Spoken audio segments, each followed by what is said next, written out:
ಜೊತೆ ಮಾತಾಡಿ ವ್ಯಾಪಾರಸ್ಥರಿಗೆ ಸ್ವೀಟ್ ಕೊಡೋದ್ರ ಮುಖಾಂತರ ಇವತ್ತು ಆಚರಣೆ ಮಾಡ್ತಿದ್ದೀವಿ. ಇಂಥ GSTನ ಕಡಿಮೆ ಮಾಡಿದಂಥ ನಮ್ಮ ಭಾರತ ಪ್ರಧಾನಮಂತ್ರಿಗಳ ಧನ್ಯವಾದಗಳನ್ನು ತಿಳಿಸುತ್ತಾ ಇನ್ನೊಂದು ವಿಚಾರ ಕೂಡ ತಮ್ಮ ಮುಂದೆ ಇವತ್ತು ಹೇಳೋದಕ್ಕೆ ಇಷ್ಟಪಡ್ತೀನಿ. ಕಾಂಗ್ರೆಸ್ ಸರ್ಕಾರ ಬಂದಾದ್ಮೇಲೆ ಮೊದಲನೇ ಸರಿ ಕಾಂಗ್ರೆಸ್ ಸರ್ಕಾರ ಬಂದಾಗ ಸಿದ್ದರಾಮಯ್ಯ ಅವರು ಇದ್ದಾಗ ಲಿಂಗಾಯತರಿಗೆ ಪ್ರತ್ಯೇಕ ಧರ್ಮ ಮಾಡಬೇಕು ಅಂತ ಹೊರಟಿ ಉತ್ತರ ಕರ್ನಾಟಕದಲ್ಲಿ 5-6 ಸೀಟಿಗೆ ಮೇಲೆ ಗೆಲ್ಲಕ್ಕಾಗಲಿಲ್ಲ. ಅವರು ಧರ್ಮ ಯಾವತ್ತು ಹಿಂದೂಗಳನ್ನ ಹೊಡೆಯಕ್ಕೆ ಹೋದ್ರು ಅವತ್ತು ಎಫೆಕ್ಟ್ ಆಗಿದೆ. ಇವತ್ತು ಮತ್ತೊಂದು ಕೆಲಸಕ್ಕೆ ಕೈ ಹಾಕಿದ್ದಾರೆ. ಅವ್ರಿಗೆ ಪವರ್ಸೇ ಇಲ್ಲ, ಸಂವಿಧಾನದಲ್ಲಿ ಹಕ್ಕೇ ಇಲ್ಲ. ಏನು ಜಾತಿ ವರ್ಗೀಕರಣ ಮಾಡೋದು, ಒಳ ಮೀಸಲಾತಿ ಕೊಡುವಂಥದ್ದು ಇವತ್ತೇನು ಸಮೀಕ್ಷೆ ಮಾಡ್ತಾ ಇದ್ದಾರೆ, ಜಾತಿ ಸಮೀಕ್ಷೆ ಕಾನೂನಲ್ಲಿ ಅದು ಸೆಂಟ್ರಲ್ ಗೌರ್ಮೆಂಟ್ಗೆ ಅವಕಾಶ ಇರೋದು. ಆದರೂ ಸಹ ನಾವು ಅವಕಾಶ ಮಾಡ್ತಿದ್ದೀವಿ ಅಂತ ಹೇಳ್ಬಿಟ್ಟು ಇವತ್ತು ಹೊರಟಿದ್ದಾರೆ. ಜಾತಿ ಗಣತಿ ಮಾಡೋದ್ರಲ್ಲಿ ಭಾರತೀಯ ಜನತಾ ಪಾರ್ಟಿ ಅವ್ರಿಗೆ ಆಗಲಿ JDS ಪಕ್ಷದವ್ರಿಗಾಗಲಿ ಯಾವುದೇ ವಿರೋಧ ಇಲ್ಲ. ಆದರೆ ನೀವು ಏನು ಮಾಡ್ತಾ ಇದ್ದೀರಿ, ಈಗ ನೀವು ಕ್ರಿಶ್ಚಿಯನ್ಸ್ಗೆ ಪ್ರಾತಿನಿಧ್ಯ ಕೊಡಬೇಕು, ನಮ್ಮ ರಾಜ್ಯದಲ್ಲಿ ಕ್ರಿಶ್ಚಿಯನ್ ಸಂಖ್ಯೆ ಜಾಸ್ತಿ ಮಾಡಬೇಕು ಅಂತ ಹೇಳ್ಬಿಟ್ಟು ಪ್ರತಿಯೊಂದು ಜಾತಿನಲ್ಲೂ ಕೂಡ ಲಿಂಗಾಯತ ಕ್ರಿಶ್ಚಿಯನ್ ಲಿಂಗಾಯತರಿರ್ತಾರೆ.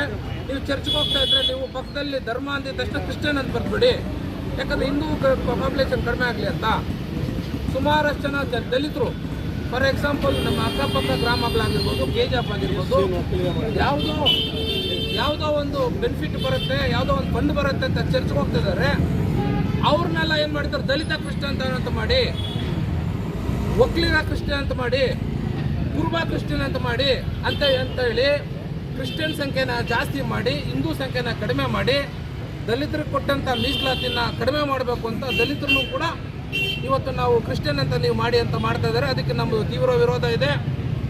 ರಿಲಿಜನ್ ಅಂತ ಒಂದು ಕಾಲಮ್ ಇದೆ, ಆ ಕಾಲಮಲ್ಲಿ ನೀವು ಜಾತಿ SC ಅಂತ ಬರೆದ್ರೂ ಕೂಡ ಆ ಕಾಲಮಲ್ಲಿ ನೀವು ಚರ್ಚ್ಗೆ ಹೋಗ್ತಿದ್ರೆ ನೀವು ಬರೆದ್ಬಿಡಿ, ಏನಂತ ಕ್ರಿಶ್ಚಿಯನ್ ಅಂತ ಬರೆದ್ಬಿಡಿ ಅಂತ ಹೇಳ್ತಾರೆ. ಮೀಸಲಾತಿ ಏನು 18% ಇದೆ, ಅದನ್ನು ಕಿತ್ಕೊಂಡು ಕ್ರಿಶ್ಚಿಯನ್ಸ್ಗೆ ಮೈನಾರಿಟಿ ಜಾಸ್ತಿ ಕೊಡಬೇಕು ಅಂತ ಏನು ಹೊರಟಿದ್ದಾರೆ. ಅದಕ್ಕೆ ನಾವು ತೀವ್ರ ವಿರೋಧ ಇದೆ. ನಮ್ಮ ಮುಖಂಡರಲ್ಲೂ ಕೂಡ ನಾನು ಮನವಿ ಮಾಡೋದೇನಂತಂದರೆ, ಜಾತಿ ಗಣತಿಗೆ ಬಂದರೂ ಕೂಡ ನಾವು ಕ್ಲಿಯರ್ ಕಟ್ಟಾಗಿ ಧರ್ಮ ಅಂದಾಗ ನಾವು ಹಿಂದೂ ಒಂದೇ ಬರೀಬೇಕು. ಇವತ್ತು ಒಕ್ಕಲಿಗರು ಕೂಡ ಅಷ್ಟೇ, ಪಕ್ಷಾತೀತವಾಗಿ ಎಲ್ಲರೂ ಒಂದಾಗಿ ಶ್ರೀಮಾನ್ ನಿರ್ಮಲಾನಂದ ಸ್ವಾಮೀಜಿ ಅವರ ನೇತೃತ್ವದಲ್ಲಿ ಕಾಂಗ್ರೆಸ್ಸು, BJP, ಜನತಾದಳ ಅಂತ ಒಂದಾಗಿ ಒಕ್ಕಲಿಗ ಅದರಲ್ಲಿ ಉಪಪಂಗಡಗಳಿಲ್ಲ, ಒಂದೇ ಒಕ್ಕಲಿಗ ಅಂದರೆ ಪಕ್ಕದಲ್ಲಿ ಒಂದೇ ಧರ್ಮ, ಹಿಂದೂ ಧರ್ಮ ಅಂತ ಬರೀರಿ ಅಂತ ಹೇಳಿದ್ದಾರೆ.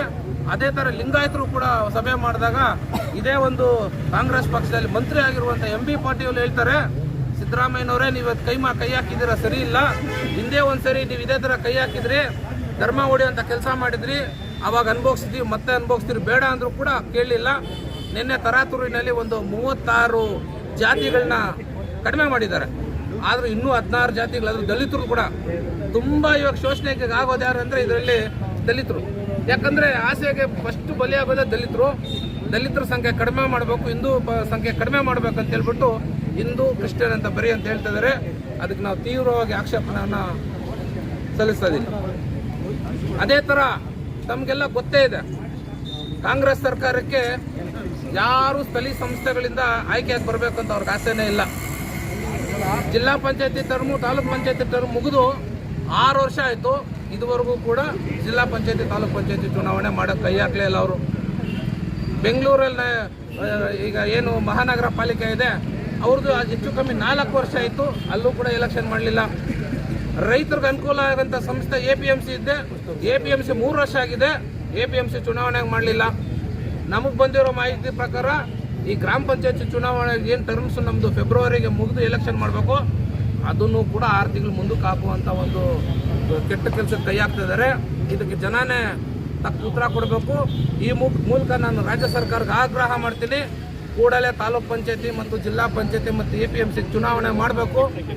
ಕಾರ್ಯಕರ್ತರಿಗೆ, ಸಾಮಾನ್ಯ ರೈತರಿಗೆ ಅಧಿಕಾರ ಕೊಡಬೇಕು ಅಂತ ಕೇಳಿಕೊಂಡು ಇವತ್ತು ನಮಗೆ ಪಕ್ಷ ಸೂಚನೆ ಕೊಟ್ಟಿದ್ದು ಬೆಳಗ್ಗೆನೆ 11 ಗಂಟೆಗೆ ಪ್ರತಿ ಮಂಡಲದಲ್ಲೂ ಕೂಡ ತಾವು ವಿಜಯೋತ್ಸವ ಮಾಡಬೇಕು ಅಂತಾಗ ನಾವೊಂದು ಫೋನ್ ಕರೆ ಕೊಟ್ಟರು. ಇವತ್ತು ಸುಮಾರು ಜನ ನಮ್ಮ ಮಾತು ಬೆಲೆ ಕೊಟ್ಟು ಬಂದಿದ್ದೀರಾ. ನಮ್ಮೆಲ್ಲರಿಗೂ ಅನಿಸುತ್ತಾ